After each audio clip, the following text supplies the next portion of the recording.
Welcome to Now for Someone Completely Interesting. Now sponsored and brought to you by Vengeance Energy Services, small trailer repair and small equipment rental with mobile mechanical capability. Call Mike at 780-614-7687, or you can find them on Facebook by searching Vengeance Energy Services. All right, I'm your...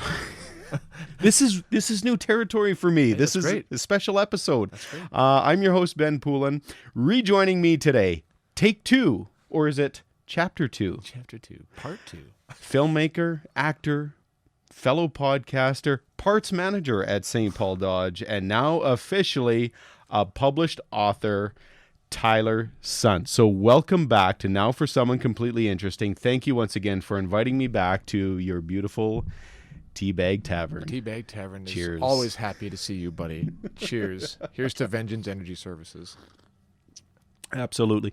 No, we actually...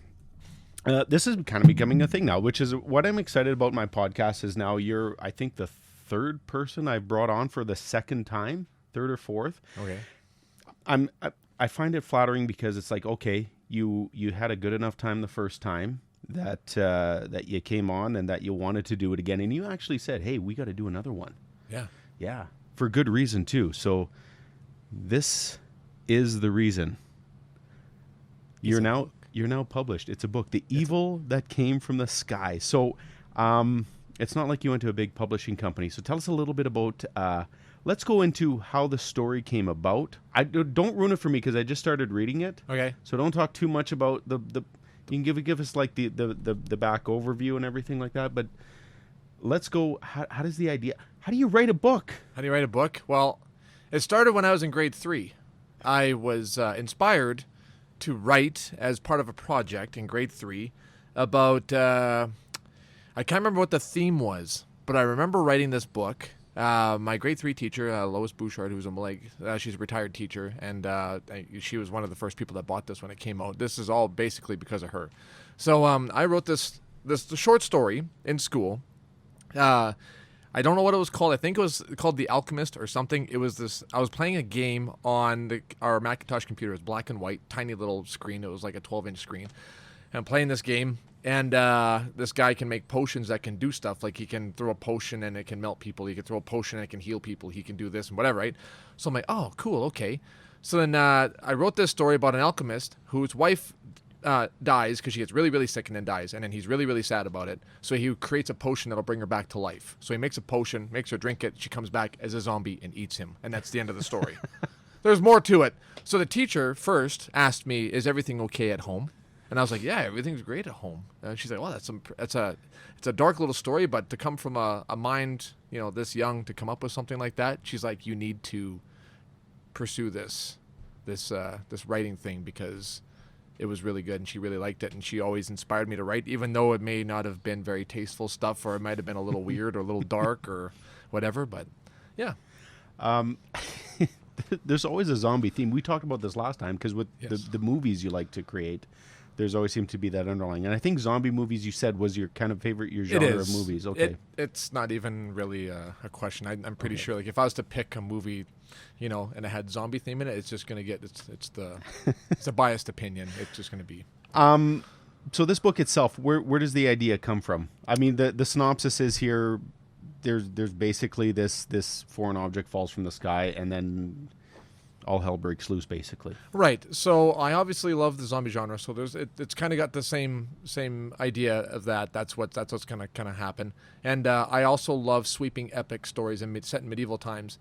And all the zombie movies that I've watched have been modern, or they were, like World War II or futuristic zombie outbreak, viral, something goes wrong. And I thought, what would happen if there was like a supernatural zombie outbreak in a medieval world, that you don't have guns, you don't have jets, you don't have, like mass communications where you can warn people that stuff's happening. Like you have riders on horses that are trying to tell people, hey, there's hordes of zombies coming, and they're like, you're fucking nuts, man. Right? So I thought that's a really interesting thing to make. It is. Yeah. So kind of along the lines, yeah. So when you're, I mean, I've only got like the first section, I guess. How does it break? 'Cause I there's broke it chapters- up into parts. There's Parts, parts yeah. 1 through 5, I believe, in there, and then So yeah, so I'm from the first part, yeah, and it's got a little bit of that. What's that TV series that everyone thought was so popular, and they had the books and everything. There, and then the ending was disappointing. I read the books and didn't watch the TV. Why can't I think of the name right now? it's a zombie show. No, the one with the dragons and stuff. Game of Thrones. Game of Thrones. Thank Oh, you. Game of Thrones. Why Oh, couldn't I okay. think of it? Has that feel to it? Wow, is what I'm saying. You're comparing this to that's something that's a huge Well, it's compliment. the medieval the. right. Oh, the setting Okay. style. Oh, I thought you were talking like writing style. I'm like, oh, No. Yeah, a little bit. It has a little bit of that development in atmosphere and character. Like I said, I'm only the first part in. right. It really draws you in, for sure. This book, it doesn't waste any time, if that makes sense. Yeah.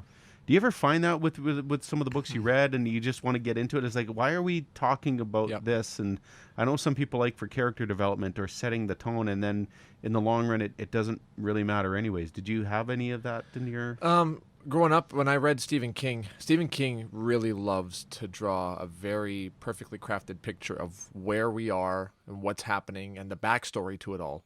And that always bored me because when he wrote about shit that was going down and stuff was happening, that's when it was like, oh, now this is the meat. I like more meat than potatoes. I don't know, it's a weird metaphor. So in this one, I'm like, okay, if people are gonna read this, there has to be stuff happening. Yeah. Right, like I wanted it to be the kind of book where it hits the ground and it just starts running and it doesn't let up pretty much through the whole thing. There's also too, and when I read books, I've got so much time to read, between work and extracurricular and family stuff, and you have a few minutes here, a few minutes there. There's some books where chapters last forever. This book has some chapters 5 or 6 pages. Sometimes I've read a chapter that was half a page. Is there something to that that? Yeah, I find it's like, because when like you say, like you take a book and you come home for lunch, or at night you're like, okay, where did I leave off? Like, yeah, you might have a bookmark or whatever, but it's like, I don't really remember what's happening here. I like it to be very easy to remember where you are. So when you go back to the chapter, it's only a few pages. You go back, oh yeah, that's right, that's what's happening. Okay. Whereas a lot of the long chapters have those little breaks in between the chapters. They don't have like numbered separation in there, or they'll have like little asterisks after and then like a big gap in the page to show you that, okay, this is the next part of kind of the same theme of what's happening, whereas I like to just divide it up Right. numerically so you can keep track better. I don't know. So here's what's interesting. A lot of the times, okay, you're going to go to a store, you're going to buy a book. That book's written by an author who's got some sort of university background, writing training. What's besides grade 3 creative writing? Like, is it just? But honestly, too, it makes sense that you've really taken into account what people like, what people want to see, both the way the book is structured, the way the story comes out. But you don't have that background that a lot of professional writers have. No. It's just lots of ideas, and then the books that I read, I kind of take away, like, I really like the way this is written. This really speaks to me. Oh, these characters are really good. How does he get the dialogue? And then I've watched a couple of free master classes too. Like, Okay. say, like Neil Gaiman has a couple of episodes where it's like on structure, plots, and then and I took into consideration too, like even English class in school. I took all that. I absorbed all that. I was horrible in school, but that stuff I retained like big time. Do you think in anything creatively, like whether you're writing a book or making a movie, do you think it's better to just, watch what you like to watch or read what you like to read, and then take that and then implement it yourself? If you have the ideas anyway, Yeah. do you really need to go to film school? Do you really need to? I mean, I guess there's benefits somewhere. I can There say are. for myself, okay, so I took broadcasting. That's my post-secondary education is radio broadcasting. And there was a teacher there that said, like, why did you get into this course? Did you want to get into broadcasting? Yeah. So if you get a job in broadcasting, there's no point in getting into this course, because this course is essentially the foot in the door. Right. So with that being said, it's like there's really nothing they teach you in school that you will really lean on, I guess, professionally. What's gonna make your career is what you learn on the job. Is that something that, I don't know, to me it's the same thing. Like, you're really kind of learning on the job here. You've kind of stuck your neck out and invested your own time and money to publish this book, but you haven't taken the courses, you haven't, I guess, learned the system, maybe the politics behind it. I don't know. Yeah, no, not really. Like, I mean, there's everything that you need for tools for reference for whatever is on YouTube. Pretty much, you can just go on there, and there's a million people that have ideas and ways to bypass going to school and all that stuff. I find going to school is probably really beneficial because, like you said, like it's networking, it's who you know. Good publishers that'll be like, oh, you went to this school, okay, yeah, we'll take a look at your work. Whereas if you're just nobody that wrote a book and oh, read this, like, okay, maybe, but we're gonna read this that's from whatever. That's my idea. Right. Okay, so now in the age of technology, great, you can do that. You can access that information. What if we're like 20 years ago, where it's not all there? Are you able to do something like this, do you think? You are, if you have a significant amount of money, because 12-ish years ago, I was going to actually submit a different book, not this one. I'm going to refurbish the one that I'm thinking of that I did do this before. Self-publishing cost you probably starting around $10,000 because you would have to submit the manuscript. It had to be like part of a whole package you would have to buy. You'd have to buy the editing package. You'd have to have the cover designer on board. And then you would have to buy a certain amount of books to sell physically, and then they would try to sell your book to major publishers or like Barnes and Noble bookstores, stuff like that. So it was a huge gamble, significant amount of upfront money that you needed, and it was just like, it was so daunting. I'm like, I'm not even gonna attempt this. So $10,000 and maybe you get a book published. Maybe. Okay. How much did you invest in this? It cost me to get the book cover done was about $40 and a long time to finally actually grow the balls and get the inspiration from my girlfriend to actually publish this thing. And it cost me absolutely nothing to put this on Amazon. Really? KDP, yep. Cost me nothing. So essentially it cost you $40 $40 for this. That is here. That is it. And it was you actually there's people that design book covers that. Yeah. Now, okay.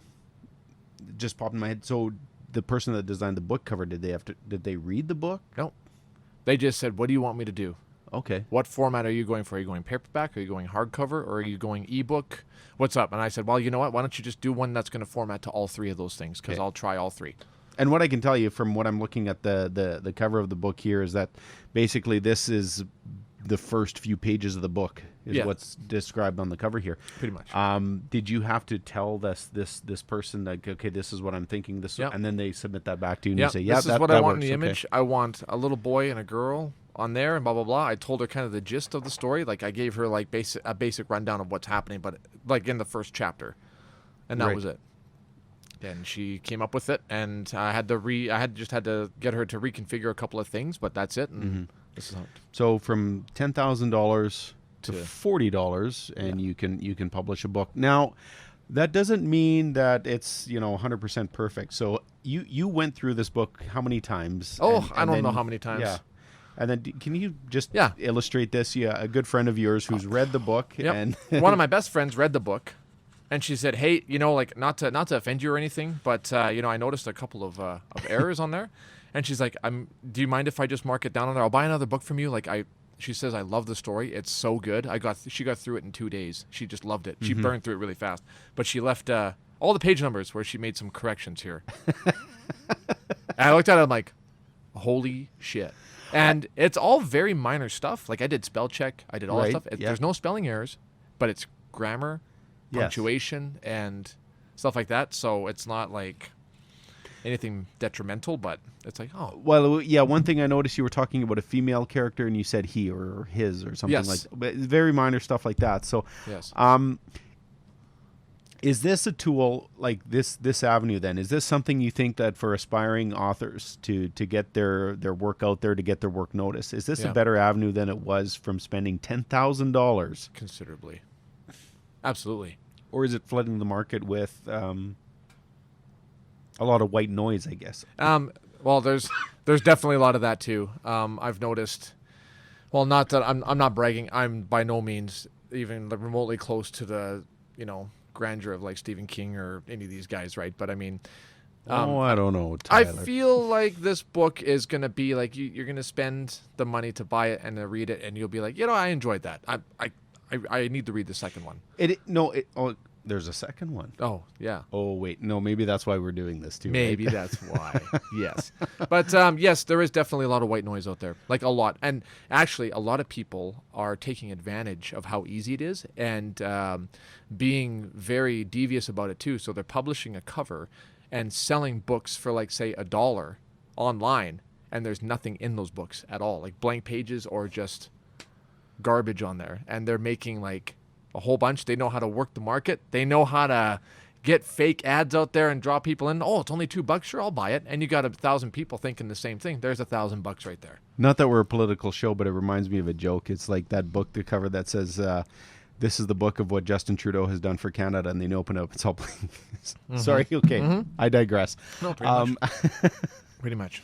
But how many copies have you sold now? I want to say I'm close to probably 50, in the 50 range. 50 range, and you made about what, $47 so far? Yeah, so I'm $68 online sales, and then the actual physical copies is where I make more. Okay, so we work together. You have physical copies. There's people coming into our dealership. I Yep. need to talk to Tyler, and they've got their book, and you're I'm signing them. you're signing them. I am.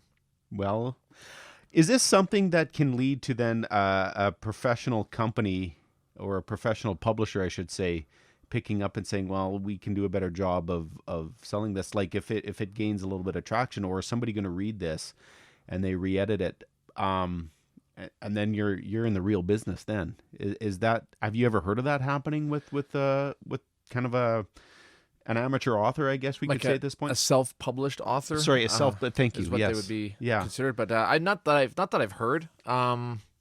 I know that self-published authors have done really well, and other major publishing companies take it and they're like, okay, and then they buy the rights from Amazon. So when you do this through KDP, Amazon is basically like, hey, we're giving you an ISBN. This is ours now. Like you can sell as much as you want. If it does well, that's great. But we're still, we need to milk you. Absolutely. So I mean, that's business, right? And do you think too, though, if let's say there's a well-known publishing company that says, "Hey, you've got something here, we want to take it and kind of restructure it a little bit," is that something you're willing to do, or are you one of those like creative control is everything, or are you all about the? Hey man, creative control is about 80%. I'm so bad for that. Like take for example, like when we're making movies. Hey, I should say, and I'll be like, I'm going to stop you right there. I appreciate your input, and I think it's great that you're invested as much as I am, but I'm the one that wrote the script. Just in case you didn't realize. I'm just kidding. No, but I mean, I'd probably be open to it. I'd be open to it. And if it's going to be like, hey, you know what? We love your book. We're going to make a movie into it, but we're going to get rid of, say, like, oh, this Dragomir, this whole beginning part is garbage. We need to have it start differently. I'd be like, ooh, I don't know, but Well, at the end of the day, when you're doing something like this, yeah, you want your creativity to be expressed, but you also want it to be seen and read and heard. So if a publishing company is going to come along and say we need to tweak this, and this, Right. and change things up a little bit, Right. I'm sure like anybody would. Well, yeah, if you're going to pay me a bunch of money, why not? absolutely. So Absolutely. Yeah. um, Yep. so this is the first of a series of. Can we call it a series, or is it just kind of like two parts? Or Well- what do you have in mind for this? Because you do have Yeah. a second part to this that's coming out, and I think that's where it all started too. Because the last time we talked, I had thrown out there with all the films and the books and writing you've done. There's Yeah. a character. What's your favorite character? Mhm. I don't know if it's in this book or is it it's in the next book that's coming the up. But next book. it's yeah. So Yeah. so that's where it all came out. So there is another book in this series. Yes. So this is going to be, I guess you can kind of consider this like a standalone series that ties into the bigger grand scheme of things of what's happening. Okay. I don't want to go any more than that because it'll give away a lot. But this is like kind of like a prequel. So this one and the next one, and then there's going to be another trilogy after that. And then the next one is almost ready to go too, though, It is. and that's why we're doing this. You've got it. So for Christmas, there's part 1 and part 2 all ready to go. All ready to go. Yeah, you betcha. Well, actually, my really, really good friend, she finished reading the second one. It took a little bit longer because it is actually a bit longer, Okay. and there's a lot more like really touchy things that happen in the second one. Like that, like shit happens in this one, but like shit really happens in the next one where you're kind of like, oh my god. But she just finished editing that one too, and giving me all these ideas and grammar fix-ups and stuff. And Well, I say no kidding. We talked about a character that peels people's skins off, so right, and yeah, he's a nice guy. yeah, he's my favorite character. He's just That's your misunderstood. favorite. Okay. This isn't the only thing you're working on when it comes to books, though. There's another whole book in progress that Which I feel like I'm about halfway done, probably. we've been talking. And now, okay, let's start with Can we start with the title of the book that you're working on? That's Well, it's not an actual official title yet. This is just what I've been calling it. Go ahead. The Big Dick Demon. Now, don't judge a book title on a book here, okay? Like, don't do that. Well, okay, so at work, you've been talking about this book to a lot of the coworkers, and then behind your back, we've been talking about it. Yes. Nothing negative or anything like Right. that, but we're saying, where do you come up with something like this? Like, this is. Our one coworker Keith, like, this is a really dark place like you've gone to. Right. Like, It he is. goes, yeah, you think, oh, the Big Dick Demon, that sounds funny. It's not. It's not. It's not a funny book. Well, that's the whole idea. That's another subgenre, or like, I guess more of a broad genre that really appeals to me. Like James Gunn does it with a lot of his movies, not Guardians of the Galaxy, obviously the Disney stuff, but like Right. his other stuff is like, man, this is dark, but it's funny, but it's really fucked up. Why are you drawn to that? I don't know. It's probably because I know how many people would be so upset about what's happening, and that's what brings me joy. Or is that no? That's the wrong wording. Maybe that's, I guess, in a basic Well, sense. does it? They say, I don't know if this is what they say. Misery loves company, but that's not really it. No, You're not trying to make someone miserable, but you're like. I'm just trying to gross people out, and it's entertaining to me. But there's an entertainment value to it. There is. We in general as the world, we like go to the news, and what do you? Well, let's go back to my broadcasting days when we were taking our news writing course, and what do they tell you? If it bleeds, it leads. Yeah. That's it. And so whether it's real life or whether it's what someone's creating, I mean, we want to see things like that. I That seems guess to in be general, well. That seems to be the one subject that everyone's or kind we of drawn or to. we don't want to, but we can't look away. Right. I don't know. Right. I don't know. That's pretty much it. Yeah. Okay, so there's another book coming out, and then there's a whole other series of this. Big Dick Demon is in the works. Standalone book. Standalone book. Standalone doesn't Has tie into nothing- this. Has nothing to do with this. This stuff is light reading. compared to- Anything else you've got cooking in your brain that you want to tease us with, or? Not overly. I feel like the next three that tie into this one are gonna consume a lot of my time, so I'm gonna work on those next. How long did it take to write this book, or the next book Okay. going to be? So to write this, well, actually, this one was written at the same. Like I wrote this all as one big book. So this one and the next one that's coming out, I was told you have to split it up because nobody's going to read about death and sadness that's this thick. You have to split Okay. it up and you have Okay. to pace it. So what I did is I split it. It's not quite in half. This is much smaller because the second book's probably another 200-300 pages longer than this one is. Right. So, but it took me. I started writing it. About 11, 12 years ago, probably. I started writing it, and I was burning through it really quickly. It took me about a year to get about half of it done, like this and the second one done. And then I took probably like a 5-year hiatus off of it. I was writing it for somebody else at the time. And she was really like pushing me and helped me strive and was like really interested. And I was like, yeah. And then things didn't work out. And then I just put it on the side. And then finally, like a while later, I met Carly, and Carly's like, what's this? I was like, it's a book that I was writing way long ago. And she's like, what's it about? And I kind of told her, and she started kind of looking at it. She's like, I should read some of it to me. And I'm like, okay, because she's not much of a reader. And of course, I'm like, I'd love to read it to you because, attention, right? I love it.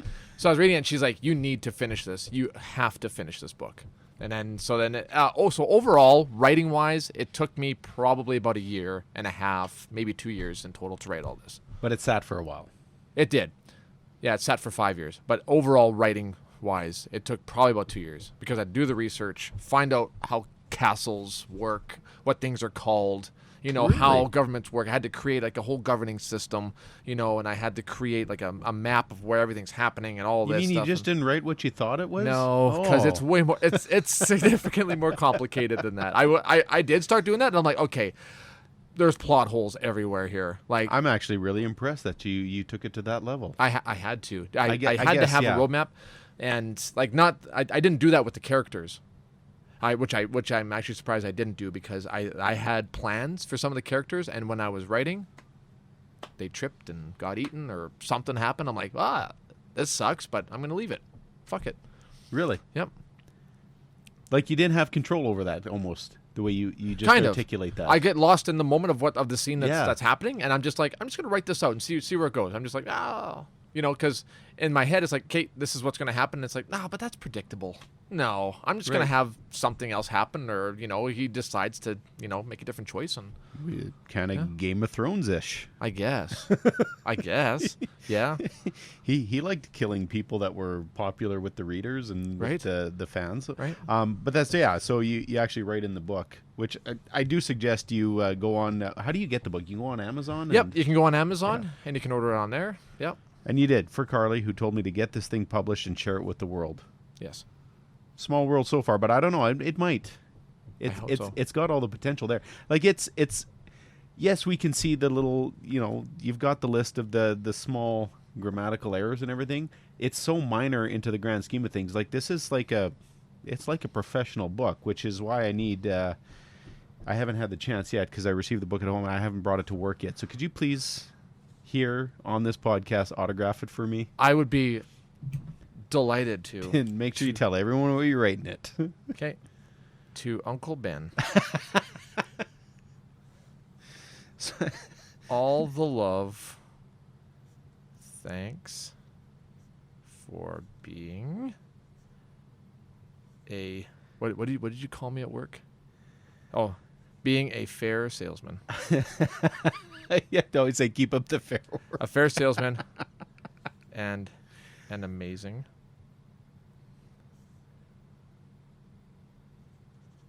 podcaster Oh, and friend. awesome. Love, Uncle Teabag. He did do it. Thank you so much. I was hoping that was going to be it. There you go. Oh, I didn't sign it. Here, I gotta officially sign it. I just wrote my name. Do you have a signature for Uncle Teabag, or you just No. Okay, No, not yet. that's cool. Thank you so much. The Evil That Came from the Sky. It's Tyler Sutton. You can find it. Sorry, Amazon. You can Amazon. pick Yep. it up. All the Amazons. And if you come to St. Paul Dodge, ask for parts manager Tyler Sutton. He will sign it for you. I will sign your copy. More than happy to. The guy will spend all the time in the world signing it, because that's more important than Then making sure mechanics have parts to fix vehicles. to hell with the mechanics. Give me a book to sign. All day, every day. All right. We're going to start wrapping things up here, Tyler. Sure. Thank you again so much for doing this. That's, I don't know, I've actually learned quite a bit about the process of writing itself. And I know we've talked about this a lot, but there's always surprises that come up on this. So since the last time we've done this podcast, and I think this might be coming, is the one question I like to ask my guests, who I find completely interesting. So I want to know who you would find completely interesting and have on this podcast called Now for Someone Completely Interesting. On this podcast, Yeah. someone that I Who find would you recommend? I might have to say, well, you already had Eric Deshane. I might have to Yes. say Mr. Scott Labrie. You can't, because that's who Eric Deshane said. I Can't damn believe it. you didn't remember that. I didn't remember that. Oh, well, maybe. And I know I've been really I've got to try to figure this out, because I know that Scott's come up a few times in discussions with me and my wife, because we listened to your podcast, which I want to give a mention to as well. It's The Esteemed Gentleman, which this is their familiar studio as well. So thanks again, the Teabag Tavern. That's right. But yeah. And I don't know what's happening up there. It's death and destruction up there. An interesting person to have on your show? I don't know. Would you consider Miguel? He'd be interesting. Oh, he would be interesting. He'd be dangerous. He'd be dangerous. Yes. He'd be So that's interesting. my cousin, that's risky. our coworker, as he likes to Boss. call himself. Really, he's our boss. He's our boss. Yeah. Yes. I think And he'd be there is a lot of people that have listened to this and said, "Why didn't you have him on?" I said, "I don't know if I'm ready for that." That's a big one. That's a big one. Who knows where that goes? Okay. Right? Okay. Yeah, I might. That's Good, you know? good suggestion. Thank you. Good suggestion. Not to say that he hasn't been on the radar, but yes, I'm glad you you brought that up. So, Tyler's son, Tyler is like I mentioned, he's part of his own podcast. Make sure you check them out. The Esteemed Gentleman. He is an author. He's a filmmaker, Aviator Productions, and you do now have a social media for your book endeavors. Yep, Tyler Sunt Books, it's called on Facebook. I'm still working on a website, but yeah. Okay, excellent. So thank you so much. And once again, thank you so much. And I gotta, this blew me away. I have a good friend, listener of this podcast that he approached me a while back and says, "Hey, you going to sell sponsorship for this?" I don't even know what to say. Well, you should come up with something. If you think of something, if you want to start selling it, he goes, I want the first dibs on it. So here it is. Vengeance Energy Services. Thank you so much as our sponsor. Small trailer and small equipment rental with mobile mechanical capability. Mike Drakowski, give him a call at 780-614-7687 or find him on Facebook. That's Vengeance Energy Services. Thank you so much again. Make sure if you like this podcast, give the other ones a listen, a like, subscribe. Now for someone completely interesting, or you can find us on Poolin Radio.